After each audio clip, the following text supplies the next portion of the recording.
අස්වැසුම සමාජ ආරක්ෂණ වැඩසටහනේදී සුදුසුකම් ලත් පිරිස නිවැරදිව තෝරා ගැනීම සඳහා යාවත්කාලීන නිවැරදි දත්ත පද්ධතියක් තිබීමේ වැදගත්කම ලෝක බැංකු නියෝජිතයින් අවධාරණය කර තිබෙනවා.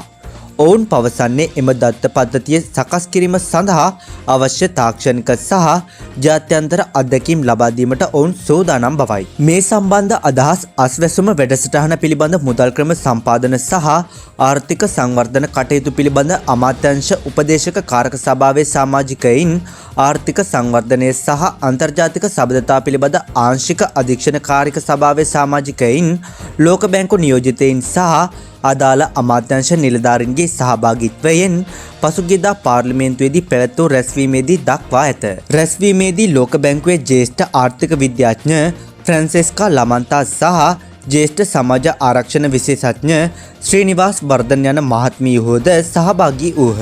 රැස්වීමේ සභාපතිභාවය ග්‍රාමීය සංවර්ධන සමාජ ආරක්ෂණ සහ ප්‍රජා සවි බල ගැන්වීමේ අමාත්‍ය ආචාර්ය උපාලි පන්නිල සහ ආර්ථික සංවර්ධනය සහ අන්තර්ජාතික සබඳතා පිළිබඳ ආංශික අධීක්ෂණ කාරක සභාවේ සභාපති නීතිඥ ලක්මාලි හේමචන්ද්‍ර මෙනවිය විසින් පවත්වාගෙන ගිය අතර අනිකුත් මන්ත්‍රීවරුන්ද සහභාගී වූහ. රැස්වීමේදී ලෝක බැංකු නියෝජිතයින් අවධාරණය කළේ සමාජ ආරක්ෂණ දත්ත පද්ධතියක් මගින් දිලිඳු සහ අවදානම් මට්ටමේ පිරිස් හඳුනාගත හැකි බවයි.